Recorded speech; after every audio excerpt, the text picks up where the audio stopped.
آپ کے ذہن میں رہے. فرمایا فَلِلَّهِ وَلِلرَّسُولِ، یہ مال اللہ کا ہے اور اللہ کے رسول کا ہے. وَلِذِي الْقُرْبَى، اور حضور علیہ السلام کے رشتہ داروں کے لیے، اور حضور علیہ السلام کے وَالْيَتَامَى، اور یتیموں کے لیے، وَالْمَسَاکِینَ، اور مسکینوں کے لیے، وَابْنِ السَّبِیلِ، اور مسافروں کے لیے. یہ 5 مصارف کا یہاں پر ذکر فرمایا. آگے اس کی تفصیل جو ہے سورہ الحشر کی آیت نمبر 8 میں بھی ارشاد فرمائی.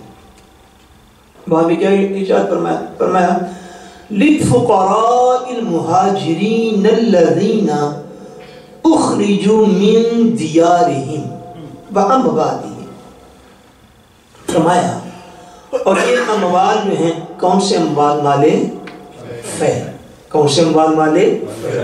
فرمایا یہ جو مال فے ہیں یہ ان فقراء مہاجرین کے لیے بھی ہیں جن کو ان کے گھروں اور مالوں سے باہر نکال دیا گیا. یہ چھٹا مصحف ہوگا. یہ ہے اسی کی تفصیل، لیکن چونکہ اللہ تبارک و تعالیٰ نے الگ ارشاد فرمایا اس لیے اس کو الگ بیان کرنا بھی ضروری اور اس کو الگ سمجھنا بھی ضروری. فرمایا لِلْفُقَرَاءِ الْمُهَاجِرِينَ الَّذِينَ اُخْرِجُوا مِن دِيَارِهِمْ وَأَمْوَالِهِمْ. فرمایا یہ جو مال فے ہیں ان میں ان مہاجرین فقیروں کا بھی حصہ ہے کہ جن کو ان کے مالوں اور ان کے گھروں سے نکال دیا گیا. حضور نبی کریم صلی اللہ علیہ وآلہ وسلم، حضور علیہ السلام جب مدینہ منورہ میں موجود تھے، صحابہ اس وقت وہ غزوہ ہوا، غزوہ بنو نذیر ہوا، تو اس وقت حضور علیہ السلام کے دائیں بائیں جو صحابہ موجود تھے وہ یا تو انصار تھے اور یا تھے مہاجرین، یا انصار تھے اور یا کیا تھے؟ مہاجرین تھے. جو مہاجرین صحابہ کرام تھے، یہاں پہ اللہ تبارک و تعالیٰ نے ان کی عظمت کا بیان فرمایا. فرمایا اموال فے میں ان مہاجرین کا بھی حصہ ہے کہ جن کو ان کے مالوں اور ان کے گھروں سے باہر نکال دیا گیا. کہ جب لوگ ہجرت کر کے مکہ معظمہ سے مدینہ طیبہ میں آئے تو صاحبزادے جو مکہ سے چلے انہوں نے اپنے گھر وہاں پہ چھوڑ دیے. ان کے لائلی ہیں، ان کے ولے، ان کے مکانات، وہ سارا کچھ مکہ معظمہ میں رہا اور وہ اللہ اور اس کے رسول کی رضا کی خاطر مکہ چھوڑ کے مدینہ طیبہ میں آ گئے. ان کے اموال، اگر ان کے پاس دکانیں تھیں تو وہاں پہ رہ گئی، اگر جاگیریں تھیں تو وہاں پہ رہ گئی، اگر باغات تھے تو وہیں کے وہیں مکہ کے اندر رہ گئے. ان کا کوئی مال و اسباب نہ تھا. انہوں نے خالی اپنی جان کی قربانی نہیں تھی دی، انہوں نے اپنے رشتہ داروں کی بھی قربانی دی جن کو وہاں پہ چھوڑ کے آ گئے. ان میں سے بہت سو نے اپنے جو تھے ماں باپ ان کی قربانی دی کہ ان کی جدائی کو برداشت کیا. بہت سو نے اپنی اولاد کی بیویوں کی قربانی دی کہ بیویاں پیچھے، اولادیں پیچھے، مکانات پیچھے، جائیدادیں پیچھے، سارا کچھ وہ چھوڑ چھاڑ کے مدینہ طیبہ میں حضور پاک کی محبت کی خاطر آ گئے تھے. اب جب پہلا اموال فے، مال فے اللہ تبارک و تعالیٰ کے رسول کو حاصل ہوا تو اللہ تبارک و تعالیٰ نے باقاعدہ آیات اتاری. فرمایا اے میرے پیارے رسول صلی اللہ علیہ وسلم، یہ جو آپ کو مال فے ملا ہے اس غزوہ بنو نذیر کی صورت میں، فرمایا للفقراء المہاجرین الذین اخرجوا من دیارہم واموالہم. اس مال میں ان فقراء مہاجرین کا بھی حصہ ہے جو کہ اپنے مالوں اور اپنے گھروں سے باہر نکال دیے گئے تھے. آج وہ آپ کے دائیں بائیں موجود ہیں، آج وہ آپ کے آس پاس موجود ہیں. سو اس مال میں سے آپ انہیں بھی عطا فرمائیے، اس مال میں سے آپ انہیں بھی عطا فرمائیے. سو پہلی 5 چیزیں ہو گئیں. چھٹی چیز اس آیت کریمہ کی روشنی میں کیا ہوئی کہ اس مال میں فقراء مہاجرین کا بھی حصہ ہے. مال فے میں فقراء مہاجرین کا بھی حصہ ہے. آگے سنیے آیت نمبر 9 سورہ الحشر کی. اس میں سے بھی بقیہ مضمون کو میں نے چھوڑ دیا ہے، وگرنہ میں اپنی طبیعت کے اعتبار سے میرا بڑا جی چاہتا ہے کہ ان آیات کی تفسیر کھول کے آپ کے سامنے بیان کروں۔ اس میں اللہ تبارک و تعالیٰ نے حضور کے صحابہ کی نعت پڑھی ہوئی ہے، حضور کے صحابہ کی تعریف بیان کی ہے۔ 7واں مصرف آپ کہہ سکتے ہیں آیت کریمہ کی روشنی میں فرمایا بلذین، اور اس مال فے میں ان لوگوں کا بھی حصہ ہے، یا اللہ کن لوگوں کا؟ فرمایا تبوأوا الدار والایمان من قبلہم، سبحان اللہ۔ فرمایا اور اس مال فے میں ان لوگوں کا بھی حصہ ہے، یا اللہ کن لوگوں کا؟ فرمایا ان لوگوں کا کہ جنہوں نے ان مہاجرین سے پہلے دار ہجرت میں یعنی مدینہ منورہ میں، فرمایا ان سے پہلے جو مدینہ منورہ میں اپنے مکان بنا چکے ہوئے ہیں، استقامت پکڑ چکے ہوئے ہیں اور ایمان میں ثابت قدم بھی ہیں، اور ایمان میں ثابت قدم بھی ہیں۔ فرمایا والذین تبوأوا الدار والایمان من قبلہم، ابھی میرے رسول کے مہاجرین صحابہ مدینہ منورہ نہیں تھے آئے کہ یہ مدینہ منورہ میں پہلے آن موجود ہوئے، بل ایمانہ، اس کی بڑی جو ہے وہ تشریح مفسرین نے بیان فرمائی، جس کا ایک معنی یہ ہے، فرمایا جس طرح ہم نے حضور کے انصار صحابہ کو مدینہ منورہ میں مکان عطا فرمائے۔ جب بندہ مکان میں رہتا ہے نا تو بندہ اس میں استقامت اختیار کر لیتا ہے، اس کو پکڑ لیتا ہے، اس کے اندر رہنا لازم کر لیتا ہے۔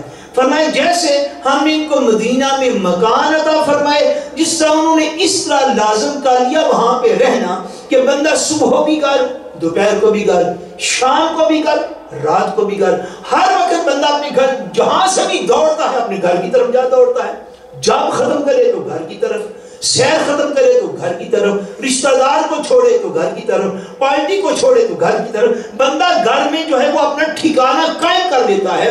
فرمایا جیسے اللہ نے اپنے حبیب کے انصار صحابہ کو، مدینہ منورہ کے صحابہ کو، ان کو مدینہ میں رہنے کے لیے ایمان، ان کو مدینہ میں رہنے کے لیے مکان عطا فرمائے، وہ اس کے اندر مستقیم ہو گئے، اس کے اندر انہوں نے استقامت اختیار کر لی۔ فرمایا جیسے انہوں نے استقامت اختیار کی گھروں کے اندر، یعنی پکے ہو گئے، پیڑے ہو گئے، مضبوط ہو گئے، ایسے ہی اللہ نے ان کے دلوں کو ایمان میں پختگی عطا فرمائی،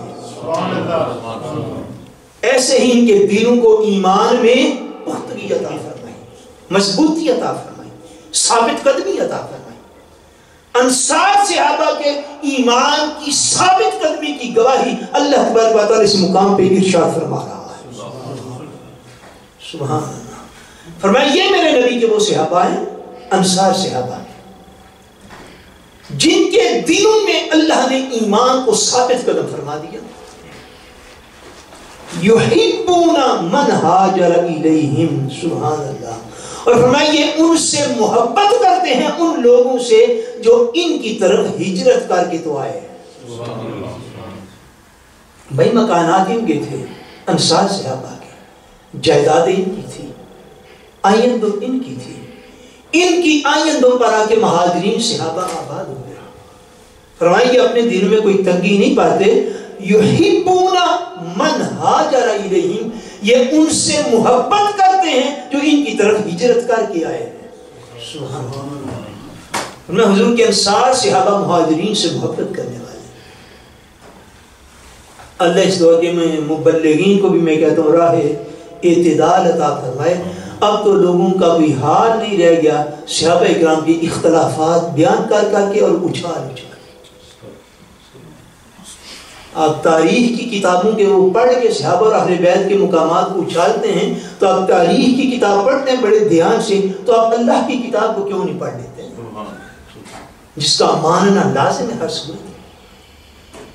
فرمایا یہ جو میرے نبی کے صحابہ مدنی صحابہ ہیں، جو مدینہ منورہ والے ہیں، مدینہ منورہ کے صحابہ کو کیا کہتے ہیں؟ انصار۔ بولیے کیا کہتے ہیں؟ انصار کا کیا معنی؟ مددگار، مدد کرنے والے۔ ان کا تو رب نے نام ہی انصار رکھ دیا۔ فرمایا ایسا نہیں ہے، دل میں کوئی تنگی نہیں پاتے، بلکہ کیا ہے یہ یحبون من ہاجر الیہم، یہ میرے رسول کے ان صحابہ سے محبت کرتے ہیں جنہوں نے ان کی طرف ہجرت کر لی ہے، جنہوں نے ان کی طرف ہجرت کر لی، ان سے محبت کرنے والے۔ آیت کریمہ کے اس حصہ میں اللہ تبارک و تعالیٰ نے اس کا 8واں مصرف یوں کہہ لیجیے ارشاد فرمایا، 7واں فرمایا کہ اس مال میں، مال فے میں حضور کے انصار صحابہ کا بھی حصہ ہے۔ اور اس میں کس کا حصہ ہے؟ حضور کے انصار صحابہ کا۔ پہلے میں مہاجرین کی وضاحت فرمائی یہ مال ان کے لیے بھی ہیں جو ہجرت کرتے ہیں، جن کو ان کے مالوں سے، ان کے گھروں سے باہر نکال دیا گیا، ان کا بھی اس میں حصہ ہے۔ اور فرمایا یہ جو پہلے سے مدینہ منورہ میں رہ رہے ہیں، اے میرے پیارے نبی، اس مال میں بالذین تبوأوا الدار والایمان من قبلہم، اس مال میں آپ کے انصار صحابہ کا بھی حصہ ہے۔ مال فے میں حضور کے انصار صحابہ کا بھی حصہ ہے۔ یہ 7 ہو گئے اس کے مصارف۔ 8واں مصرف جس کو سورہ الحشر کی آیت نمبر 10 میں ارشاد فرمایا، اور یہ آخری مصرف ہے اس مقام پر، فرمایا بالذین جاءوا من بعدہم یقولون ربنا اغفر لنا ولاخواننا الذین سبقونا بالایمان۔ فرمایا یہ اموال ان لوگوں کے لیے بھی ہیں، یا اللہ کن لوگوں کے لیے؟ فرمایا جنہوں نے ان کے بعد ہجرت کی، جنہوں نے ان کے بعد ہجرت کی۔ یقولون، وہ یہ کہتے ہیں، ربنا اغفر لنا، اے ہمارے رب ہمیں معاف فرما، وَلِإِخْوَانِنَا الَّذِينَ سَبَقُونَا بِالْإِيمَانِ، اور ان لوگوں کو بھی، ہمارے ان بھائیوں کو بھی معاف فرما جو ہم سے پہلے ایمان لے آئے، جو ہم سے پہلے ایمان لے آئے۔ یہ جو الفاظ ہیں بَالَّذِينَ جَاءُوا مِن بَعْدِهِمْ، فرمایا ان اموال میں، کس مال میں؟ مال فے میں۔ فرمایا ان لوگوں کا بھی اس مال میں حصہ ہے، یہ اموال ان لوگوں کے لیے بھی ہیں، یا اللہ کن لوگوں کے لیے؟ فرمایا جاءوا من بعدہم، جو ان اہل ایمان کے بعد میں آئے۔ ان اہل ایمان سے کون سے اہل ایمان مراد ہیں؟ حضور کے صحابہ۔ کون سے اہل ایمان مراد ہیں؟ حضور کے صحابہ۔ فرمایا جو لوگ ان میرے رسول مقبول کے صحابہ کے بعد آئے دنیا میں، پوری توجہ کے ساتھ، جو میرے رسول کے صحابہ کے بعد دنیا میں اہل ایمان آئے، ان کا بھی مال فے میں حصہ ہے۔ اس سے قیامت تک آنے والی حضور کی امت مراد ہے۔ سب سے پہلے صحابہ سے کون سے لوگ ملے؟ انہیں ہم کیا کہتے ہیں؟ تابعین۔ کیا کہتے ہیں؟ کہ جنہوں نے حضور کے صحابہ کی زیارت کی، وہ کون سے لوگ ہیں؟ تابعین۔ سب سے پہلے وہ حضور کے صحابہ کے بعد ہوئے، اور اس کے بعد قیامت تک آنے والے جتنے اہل ایمان کلمہ گو ہیں، فرمایا یہ اموال ان کے لیے بھی ہیں، یہ اموال ان کے لیے بھی ہیں۔ حضور کے صحابہ کے لیے غیر مشروط ہیں۔ اگلی بات بھی سید کریمہ کی روشنی میں سمجھ لیجیے، حضور کے صحابہ کے لیے غیر مشروط ہیں، اور بعد میں آنے والے مومنین کے لیے مشروط ہیں، اس شرط کے ساتھ۔ کس شرط کے ساتھ؟ یقولون ربنا اغفر لنا ولاخواننا الذین سبقونا بالایمان ولا تجعل فی قلوبنا غلا للذین آمنوا۔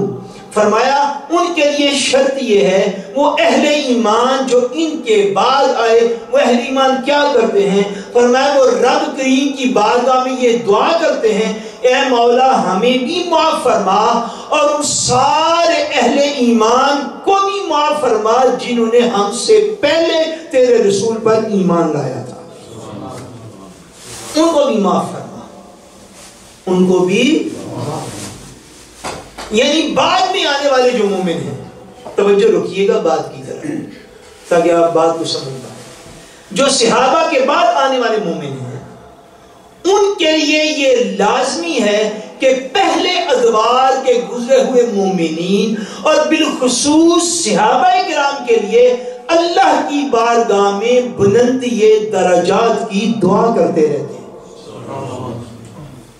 صحابہ کرام کے لیے بخشش و مغفرت کی بلندی درجات کی دعا کرتے ہیں، اور یہ بھی کہتے ہیں بلا تجعل فی قلوبنا غلا للذین آمنوا، اور یہ بھی کہتے ہیں اے اللہ ہمارے دلوں میں وہ لوگ جو ہم سے پہلے ایمان لے آئے تھے ان کا کوئی کینہ اور بغض جو ہے وہ ہمارے دلوں میں نہ رکھ،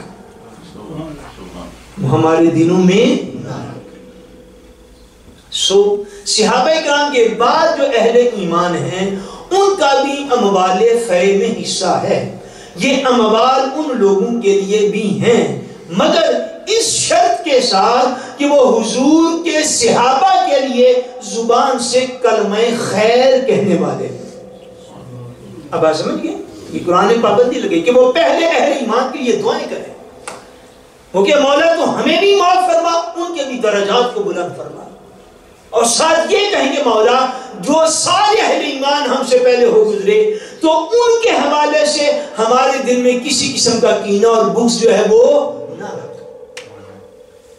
صحابہ کرام رضوان اللہ تعالی علیہم اجمعین کے حوالے سے کسی ایک بھی صحابی رسول، اہل بیت نبوت کے افراد میں سے کسی ایک بھی فرد، اس کے حوالے سے اگر کسی شخص کے دل میں کوئی کینہ کوئی بغض پایا جاتا ہو تو ایسا شخص جو ہے وہ مال فیء کا حقدار نہیں۔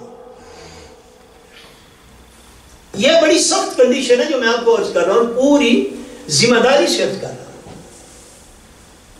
ایسا نہیں ہے جس کا جی چاہے اٹھ کے تاریخ کی ایک دو کتاب پڑھ کے حضور کے صحابہ کے اوپر جو وہ الزام تراشی شروع کر دے، کسی ایک کا جی چاہے جس کا مرضی جو مرضی کتاب تاریخ کی اٹھا کے لے اور حضور کے اہل بیت نبوت پر جو ہے وہ زبان درازی کرنی شروع کر دے۔